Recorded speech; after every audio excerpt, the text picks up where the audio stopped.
Well, no, I thought you said you were All right, welcome everybody. Hello on Zoom. My name is Catherine Ziff, and I'm the Executive Director of the Bristol Historical and Preservation Society, and I am delighted to partner with the Battle of Rhode Island Association for this fabulous talk. I am an architectural historian, so I'm super excited about all of the content of this talk. It's going to be really fabulous. We have a couple of housekeeping items. Please silence your cell phones. I promise I have done that to mine. Those of you who are on Zoom, I'm going to be very forceful about no video and no audio. And that's just because not everybody's internet is the same, and we found that if less information is going through Wi-Fi, it helps a lot with how good the quality is on the other side. That's what I thought.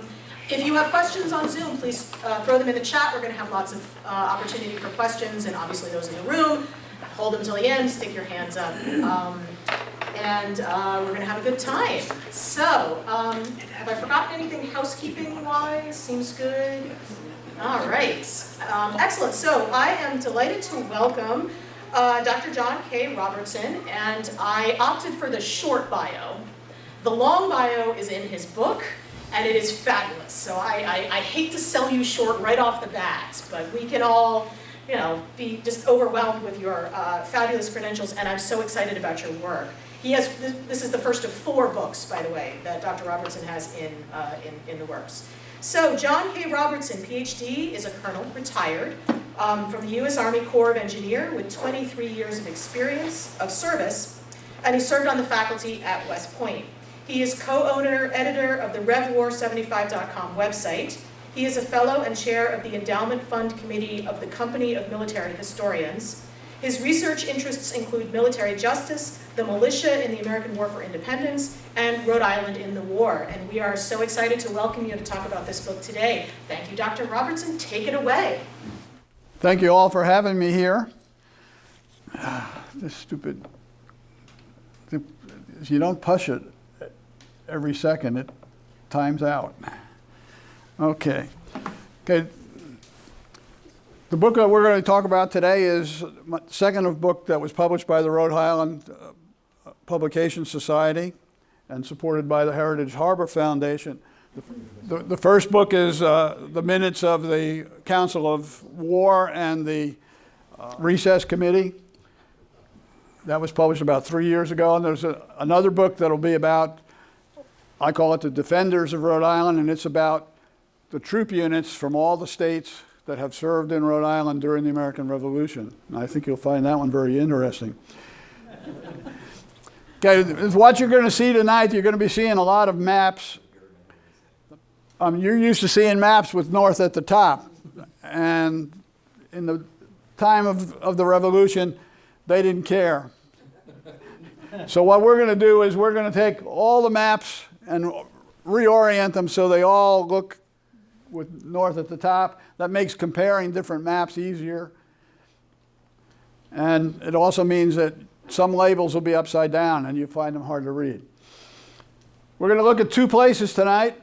The fort that was on Bretton's Point and the fort that's at Windmill Hill or Butts Hill. Bretton's Point, opposite Newport. This is a 1776 map by Blaskowitz. I just need to get to my notes. I'm going to just spend more time here. And he shows the fort on here as a small piece. And if you blow it up, it looks like it's just a small crescent. The question is this what the fort looked like, or was something else really there? The description that Blaskowitz gives, not on this published map, but on his manuscript map that he made the published map from, says that this fort had 30 guns, a mixture of 18 and 24 pounders, which is a lot for a little redoubt like that. So I went looking to see, is this really the map? The first version of the map, or what I think is of the fort, is found in John Palmer's diary. John Palmer was an enlisted aide to Colonel Commandant Henry Babcock in the Rhode Island State Brigade that was in the state and built this and 3 other forts. You can see it has a battery out here that faces towards the Narragansett Bay. These up here, they face towards the harbor. And then there's one lonely gun on the bottom that faces towards the rest of the peninsula. This is a map from the Clements Library.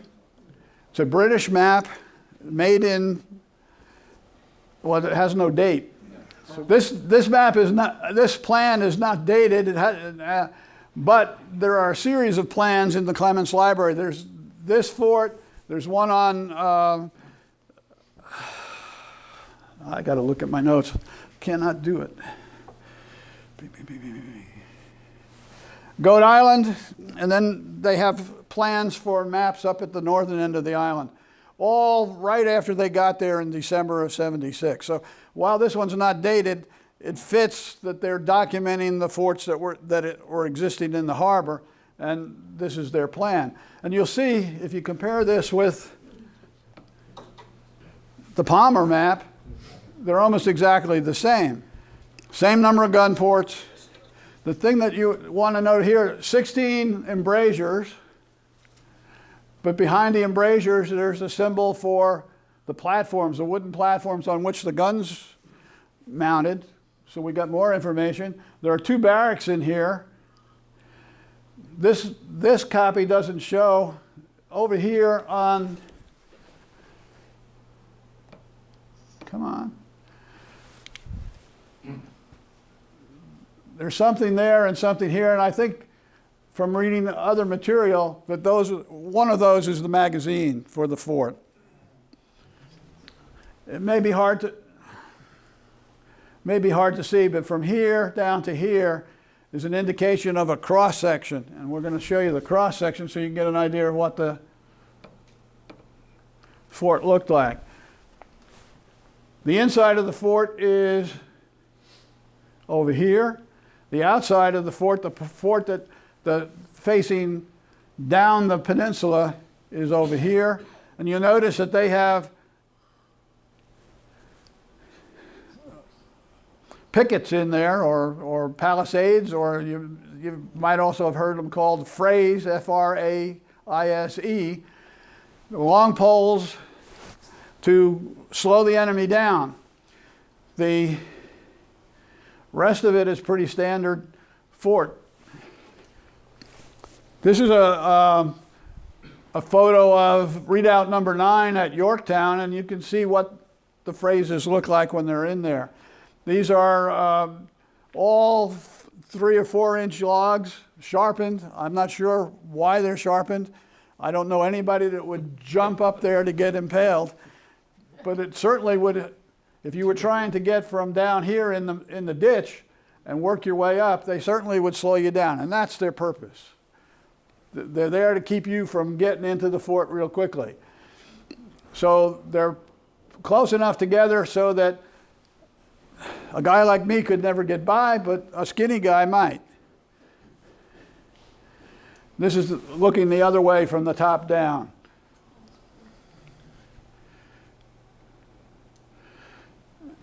And just to get you on some standard names that you're going to see.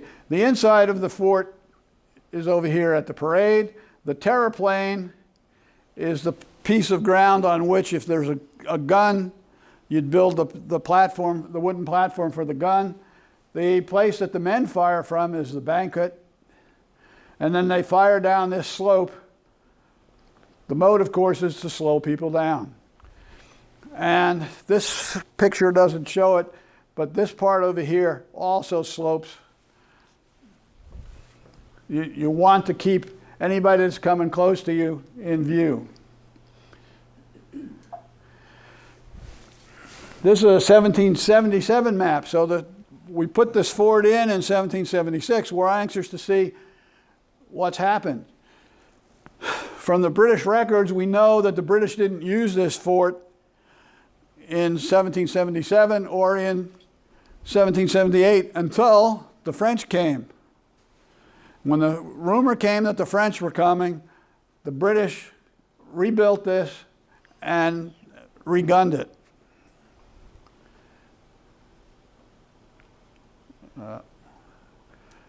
This is a map from 1779, a British map.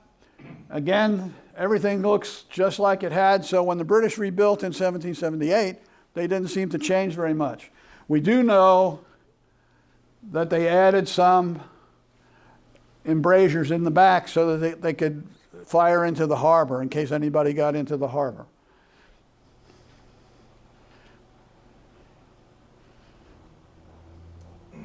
French map. The next guys that come are the Rochambeau in 1780. You'll notice in this version of the map, we've got something happened to the fort. Maybe. And just to let you know, all the straight lines on here are cannons shooting a straight line. The curved lines that you see are mortars. And the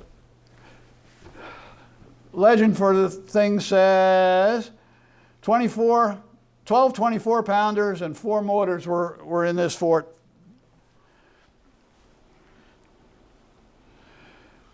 Another French map, same date, looks just like we had. So which is the right one? Let's see what else we can find. This is a Navy map. Chart, sir. And you can see they've got this sawtooth work in here. All the embrasures are at the north end of that, and the piece on to the left is a wall to protect the gunners from guys out here in the boat shooting at them, which makes sense. But is this really what happened? Oh, and down here on the bottom, that's the 4 mortars.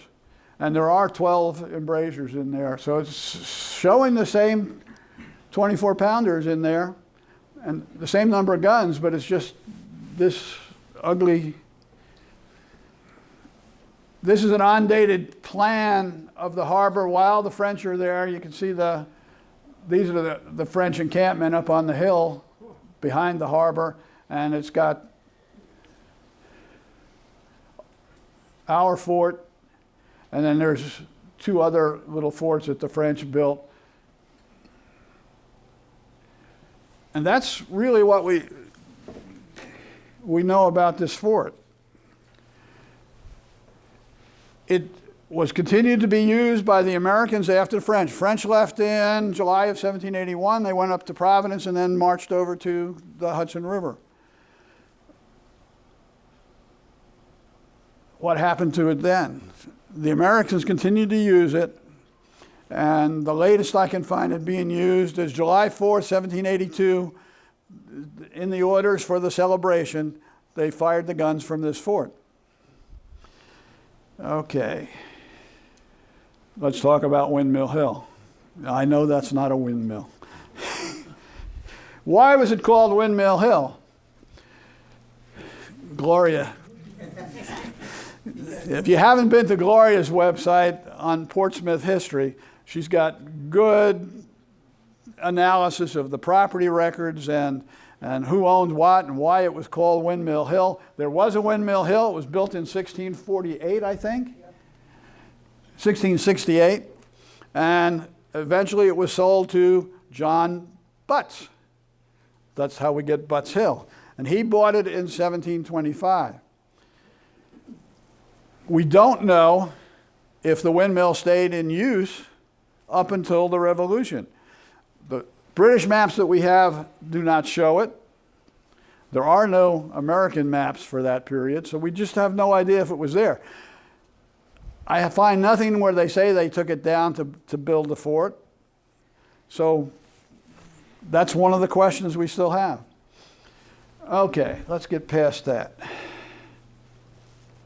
This is what the north end of Aquidneck Island looked like during just before the British came in December of 1776.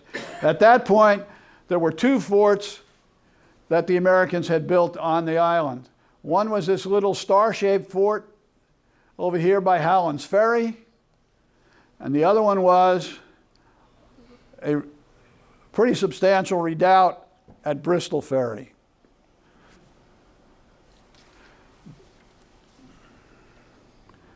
When the British came, they used neither initially. This one over here never was used because you've got Fort Barton there breathing down their neck, so it's an untenable position. This one up here, when we finally put our batteries in up here on the Bristol side, they were wreaking havoc. The British initially were entrenching along the shore by the ferry, and we were just driving them out of there continually. So they said, hey, there's a nice fort up there. Why don't we move up the hill? And so they rebuilt it and eventually took it over. Okay, this is the same area in 1778. And this is Lieutenant Faig's map of the raid on Bristol and Warren.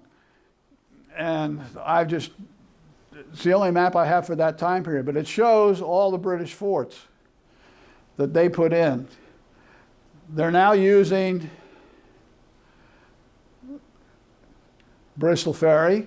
They built one here at the top of the road that goes down to Common Fence Neck. They call the Common Fence Redoubt. There's a road that goes down here to this neck, and there's a bridge here, so this became the Bridge Redoubt. They started something early in 1777 at Windmill Hill. Actually, 1776. Let me get my name.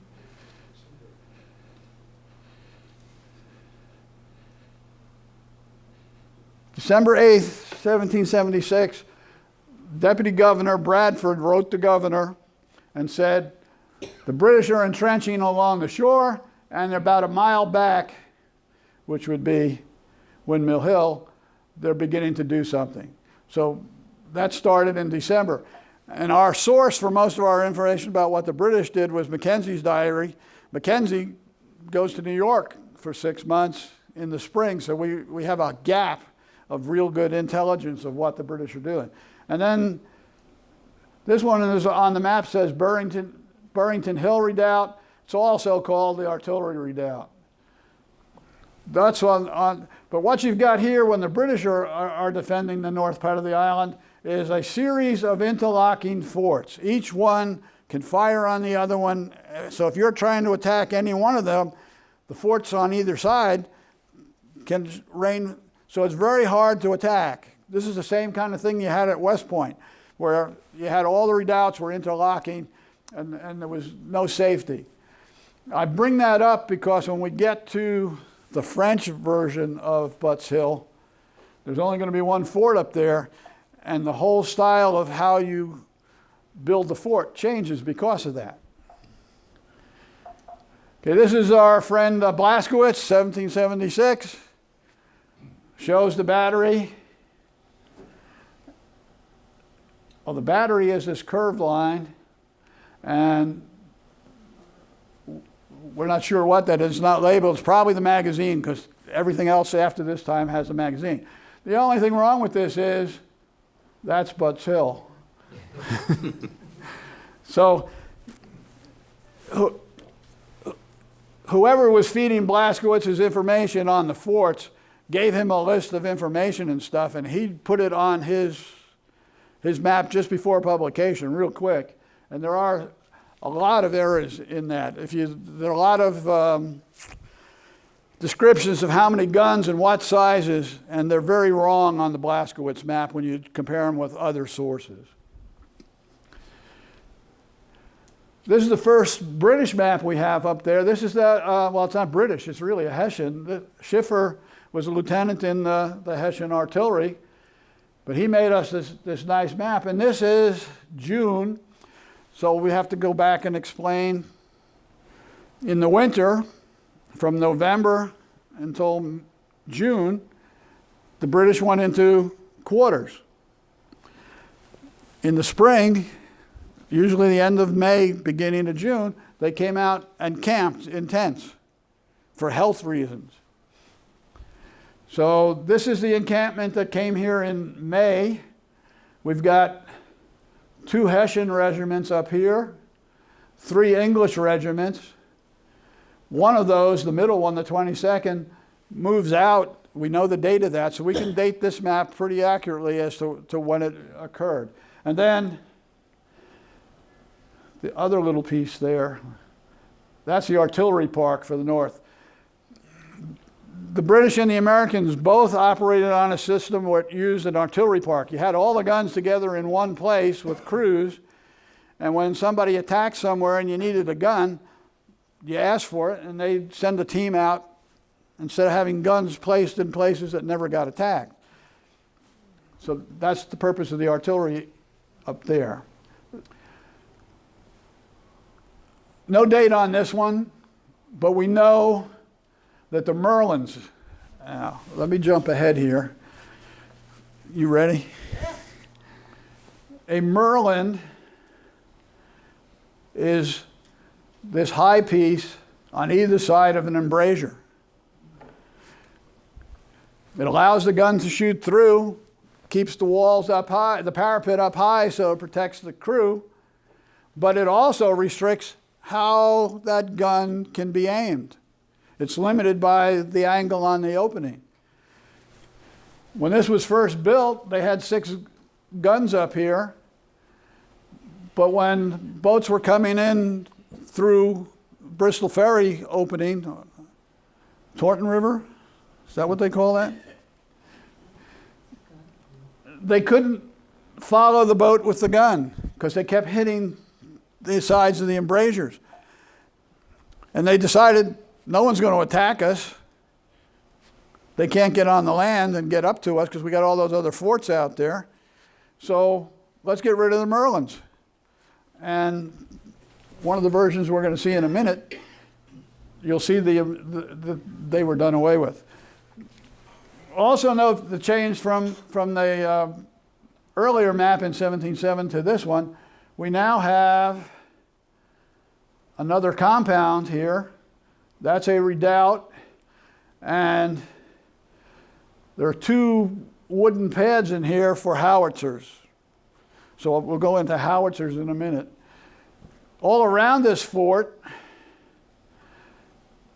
this squiggly line that you see here are actually meant to be tree branches that have been placed there, pointed ends out towards the incoming troops. The purpose, slow the troops down, keep them in the field of fire longer so we can get them. There are no pictures of the revolution. Christian McBurney drives me crazy. He said, well, why don't you put a picture in there? There are no pictures in the cameras weren't invented until 18-something. But this is a Civil War abattis, and you can see that that's a pretty effective barrier. And if you've ever had to try and go against one of those, it's a pain.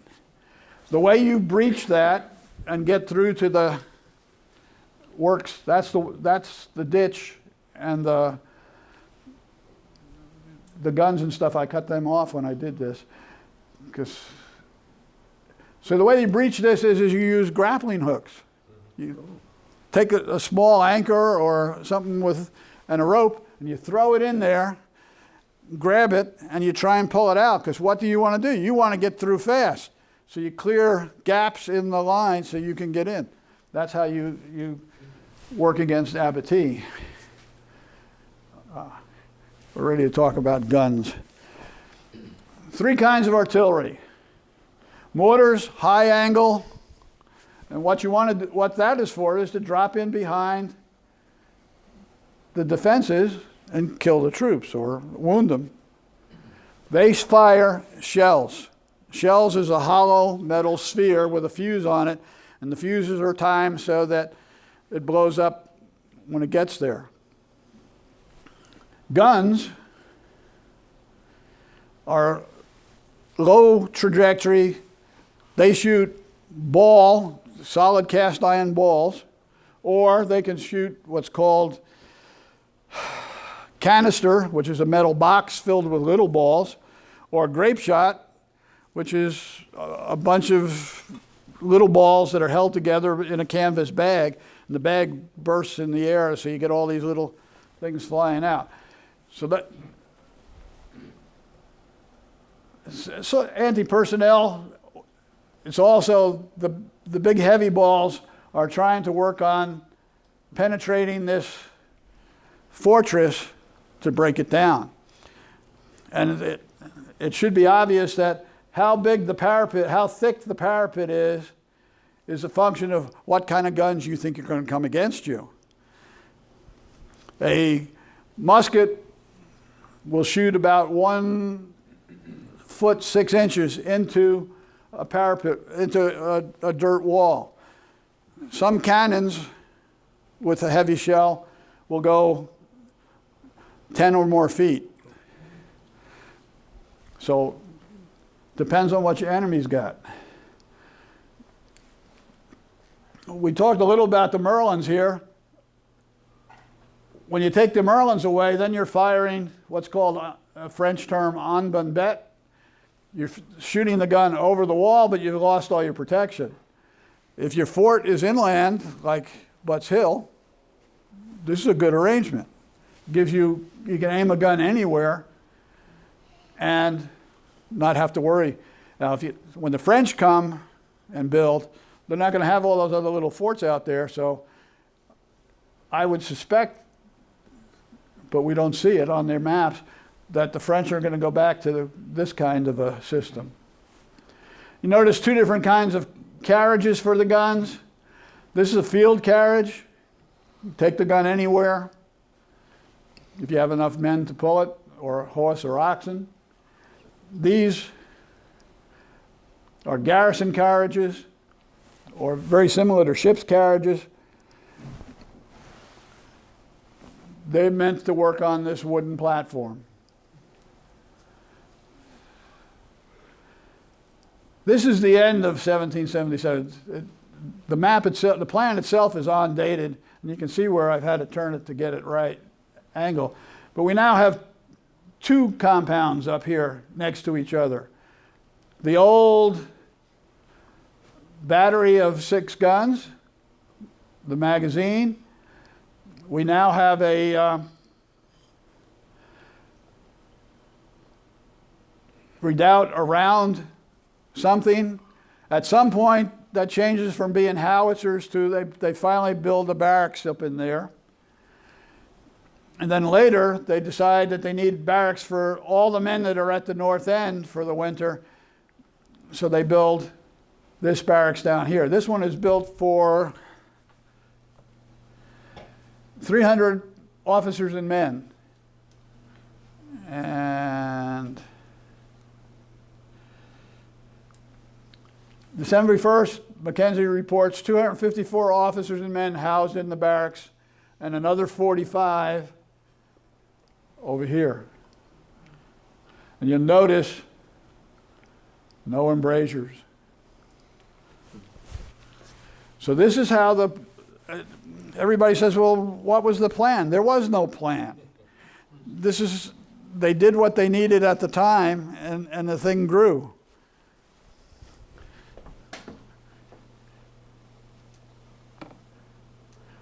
Okay. Now we're up to Sullivan's expedition in August of 78. As soon as the French came in on August the 8th, they had prearranged that all the troops at the north end would be drawn back into the lines around Newport. They had removed most of the guns, but prior to that, there were 2 guns that were left. They were old iron guns, and they spiked those and left them in place. And if you don't know what spiking is, essentially they drive a nail in the vent hole so you can't light the gun off. And with enough time and good people, you can drill those out later, and the British do that.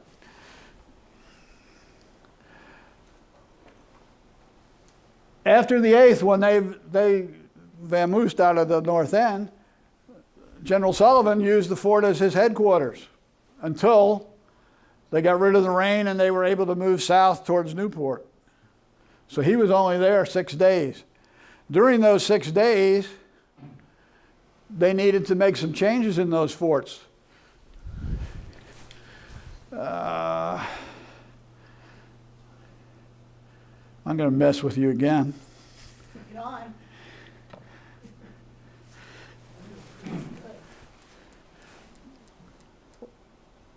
All these guns were out against the enemy. These were all focused that way too. We only have that arc pointing to the northeast. These pointed north also. Sullivan's coming on the island. What does he want to do? He wants to protect himself from the British. So what do we got to do? We got to modify the forts to enable us to file south and at the British. So that's happening in that time period. Okay, we're going back. Oh, come on.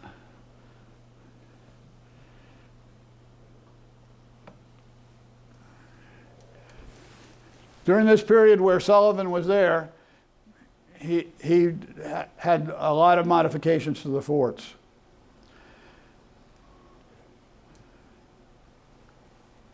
Between the 15th and the 28th, they were down digging the approach trenches to try and get into Newport.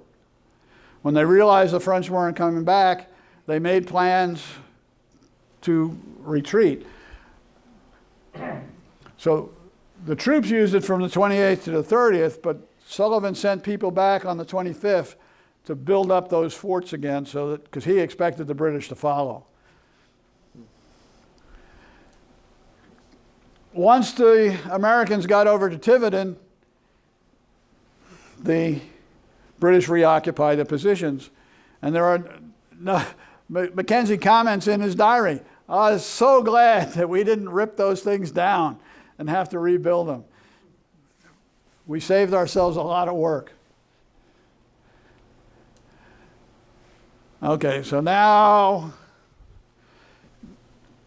all of a sudden in October of 1779, General Clinton decides to pull the troops out of Newport. So when they left, what did they do? In this particular fort, we don't think very much. The guys in Tiverton are daily, well not daily, 2 or 3 times a day are sending intelligence reports to General Gates telling him they're moving troops to take the tents down today. But otherwise, they're still there. They didn't burn anything up here. Down in Newport, they did some burning. So we really don't know what's going on up there. We have, Mackenzie left in January of 78. So we go into a dead period from January of 78 until they leave with almost no information. Did the Americans use the fort? Yes, but not for long. When the British pulled out on the 25th, the morning of the 26th, troops came from Bristol down to the north end, and the first thing they occupied was Butts Hill. And that was Gates's command post. There were other movements of troops because you had Engel's troops over on the western shore that came across. We don't know to exactly where, but they did come across on the 26th.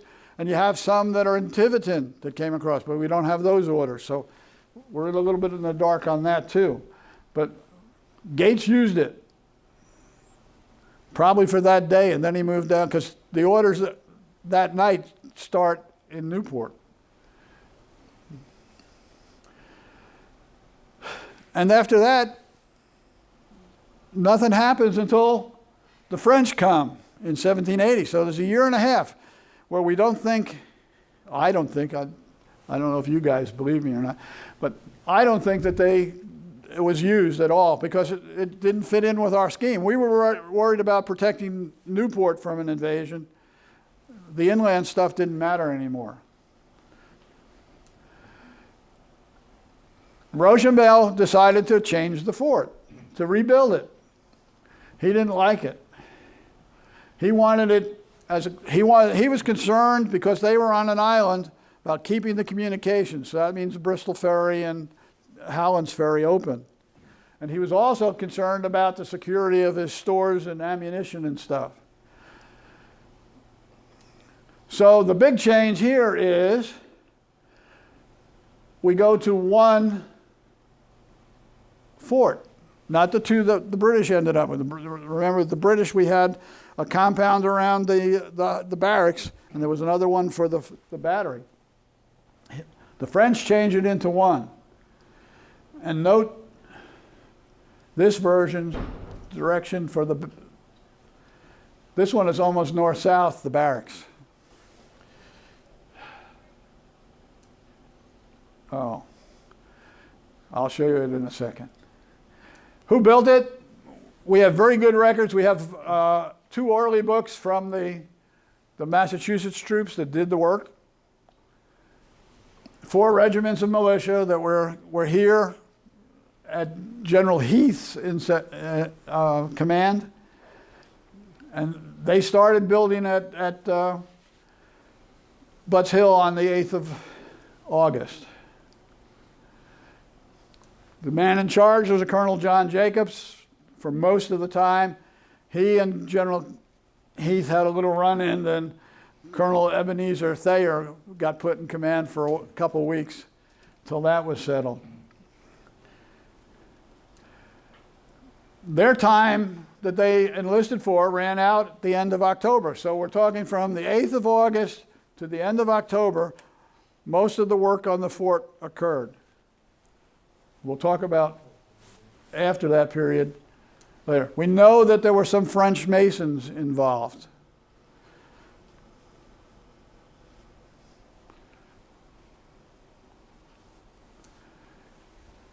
There are orders from General Heath putting Colonel Greene's 1st Rhode Island Continentals up there in November. But I have a bunch of other stuff that makes me think he never got there. So this is a cloudy question yet, whether they were up there and what they did if they did get there. We know from a French orderly book that supposedly belonged to Rochambeau that beginning in December, they began to put troops up there to man the fort and to continue the building. It wasn't done. And the Battle of Rhode Island Association is working on getting that book translated. So if I did this talk in 6 months, hopefully we'd know more to tell you. What we know about the design. We know it had ditches, because they're still there. We know the ground was hard to dig. How do we know that? We have a letter from Colonel Jacobs to General Heath on the September the 5th telling about, we've got the circumference sketched out. It's 111 rods. A rod changes dimensions over time, but the standard today is 5.5 yards, so 16.5 feet. So it's a pretty big circumference. And then he gave numbers, and I'll show you his report in a minute. Of the 111 rods, only 16.5, they were able to dig down the full 6 feet that was required for the ditch. They got 26 rods at 5.5 feet, 27 rods at 5 feet, 38 rods at 3 feet, and 16 rods they were able to get 1.5 feet into the ground.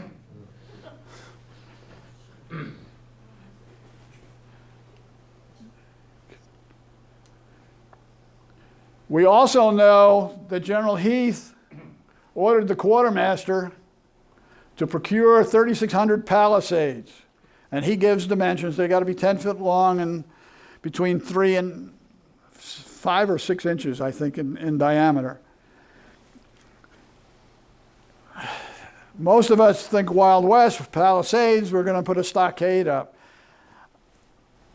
I don't think that's the case. 3,600 things placed next to each other isn't going to get around the circumference of that. So I think what we're talking about here are those phrases that we saw back at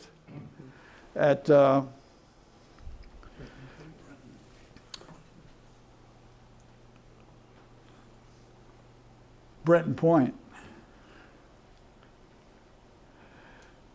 And we know they were building stone pillars for the sally port, so that we have a sally port.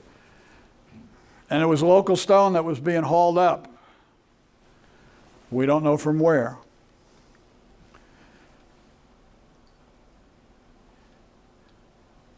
And I have another report that I found when I was going through my notes today. We also know it had an iron gate, because they assembly ordered the iron gate and the wooden platform sold in 1782. So this is Jacob's report. You can see the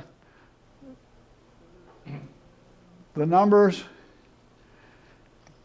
He said that from the surface to the stone was only about 18 inches. That's why this one could only, all I could do is scrape the surface. They couldn't get into the rock.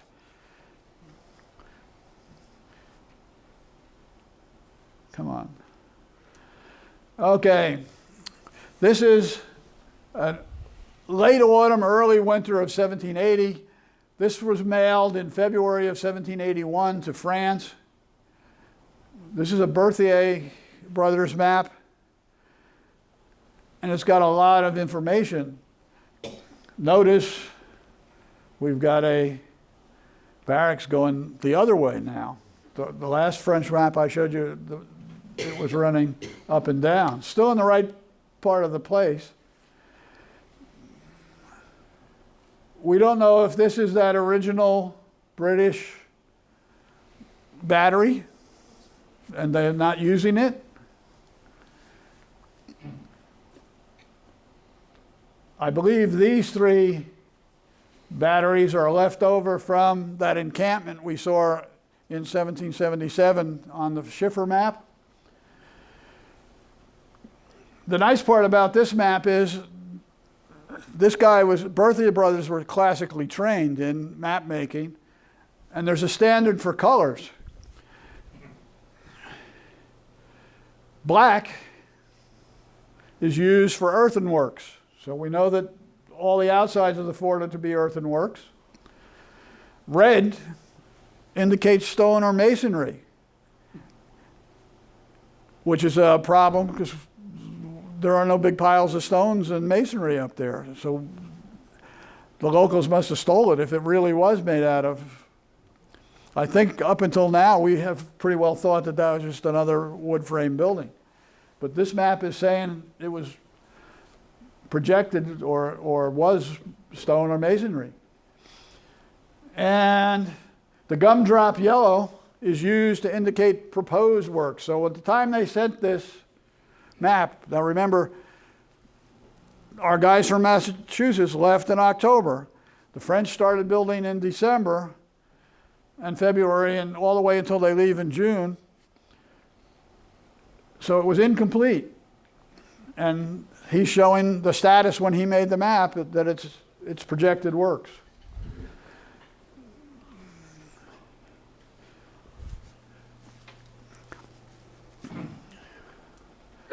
Okay, when the French leave in June of 1781, but not all of them left. Each of the 4 regiments left 125 men behind. So there were 500 French troops still on Aquidneck Island. Massachusetts was asked by Rochambeau to send 500 troops And the Rhode Island contributed another 500. So there were 1,500 troops there. What was their purpose? The fleet didn't leave. The troops left, but you can't march gunboats over land.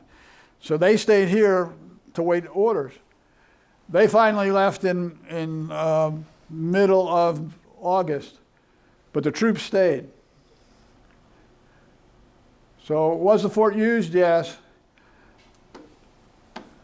In the middle of July, we get an ad hoc regiment formed out of mass militia under Colonel William Turner, and they were stationed there until the end of November. The end of November, all the guns had been moved out by then, all the ammunition was gone, and Colonel Turner turned it over to the senior ranking person in the state, Captain, I can't remember his name.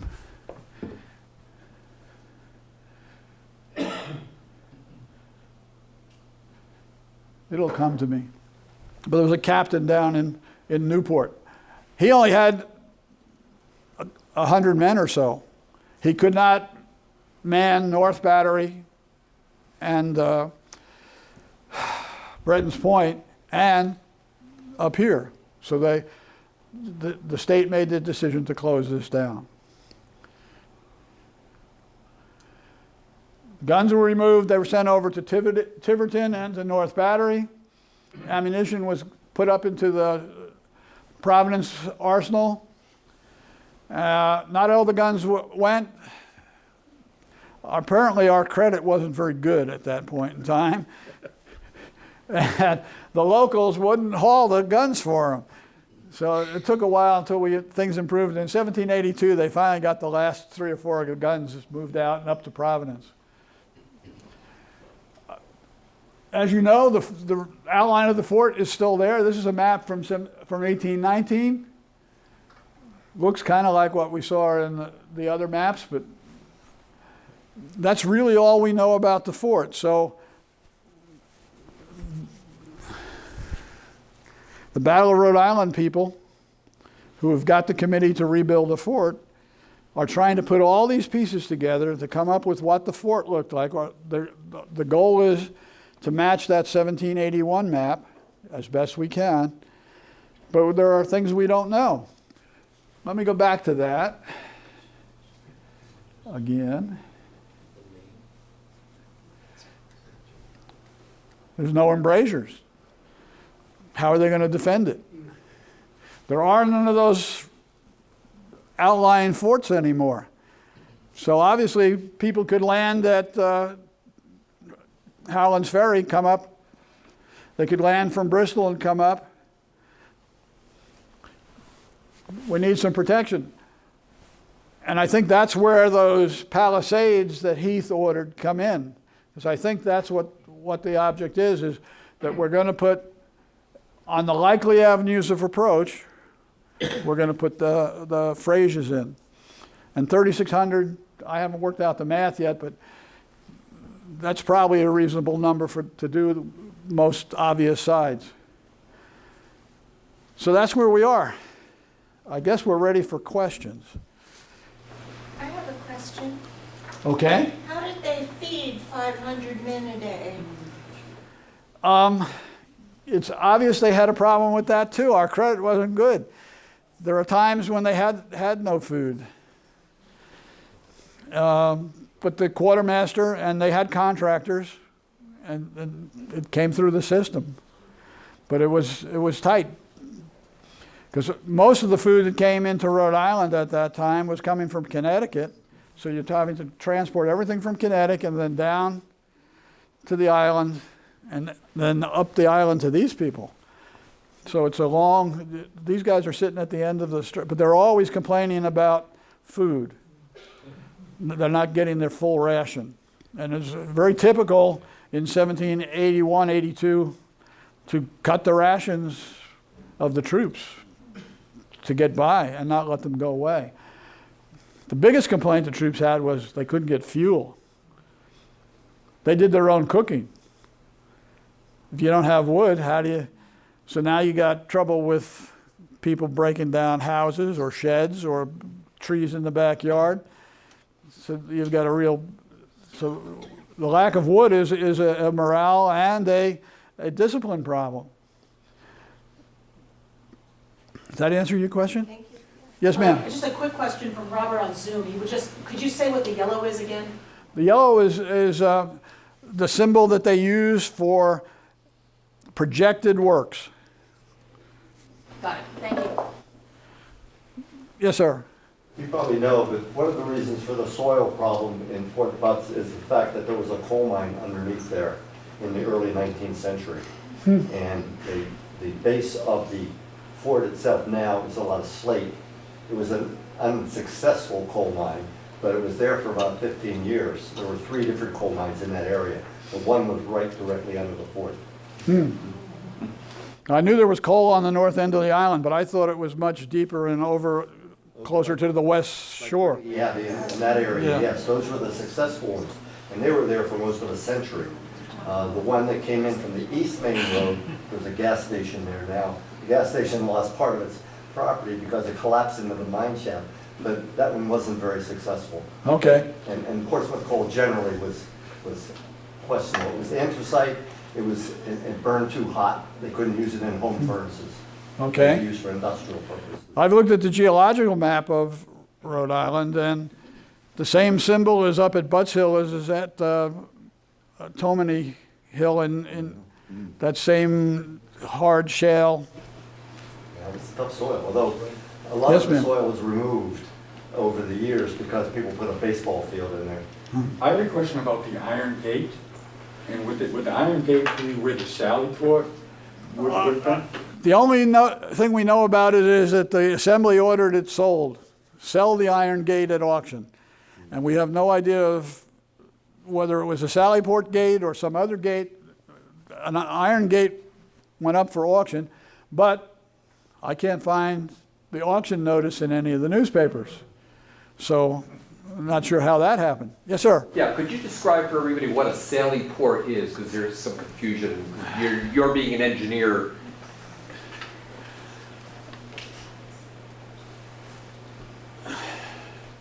I think in the strictest sense of Sallyport, if you have a wall, a building wall, and you want to get people from one side to the other, you carve a little tunnel at the base and comes through. That's usually what a Sallyport is.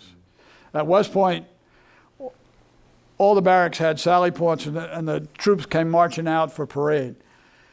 I think in general use, Sallyport can be defined as any entryway. In most castles, you have the Sallyport with the drawbridge. I don't think we had that. It may just have been a simple way to close off the gate so people couldn't get in or troops couldn't get out at night. Any other questions? Yes, sir. So I'm looking at the map. Where was the Battle of Rhode Island actually fought? The Battle of Rhode Island. Let me see if I have a. Map. I have to reboot again here. So, John, the red here, that's the red rectangle, that's the barracks, right? Yes. Okay.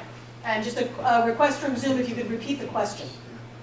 When you get an audience question, you Okay. just repeat it. So the question on the table is, where was the actual battle fought relative to the fort, right? Yes. Let me get my slides back here.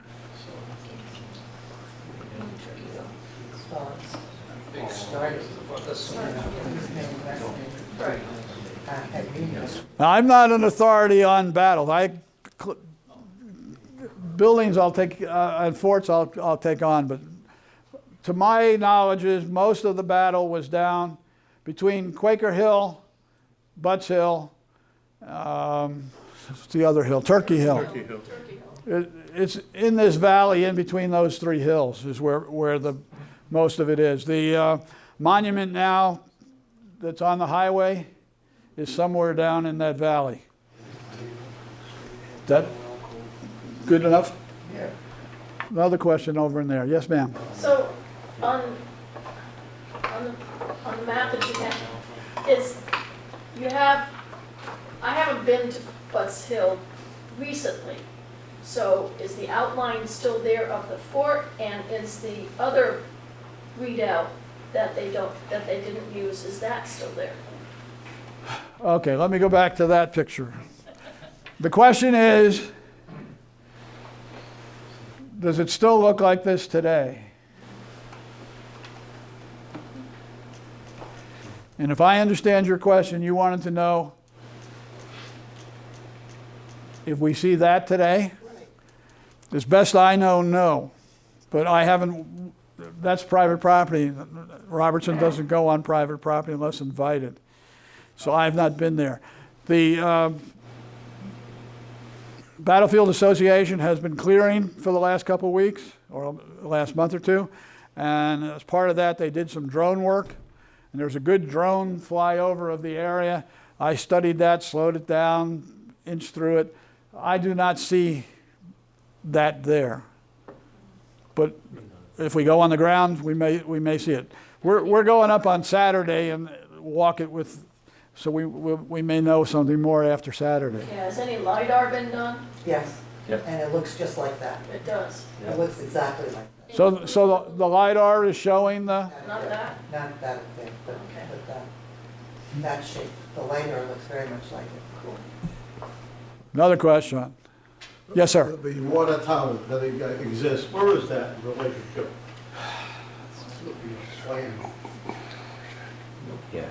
Water tower. Where is the water tower that's up there? That's right about here, as best I remember. And the, oh, there are two of them now? And then I believe the wind turbine is down in this area. And the school, the high school is. The high school is all in here. Okay. And there's a stone wall across the bottom here that they've uncovered. Yes, sir? Yeah, you talk about the Palisades being ordered. I bet you it was probably hard to get all that wood, especially since everything was clear cut pretty much on the island, Yep. unless that wood was to come in from North Massachusetts or Connecticut or such. So maybe that's why the Palisades were never built. Well, we don't know that they weren't built. Right. We know they were ordered. Heath left, so we have no two-star general pushing on the quartermaster.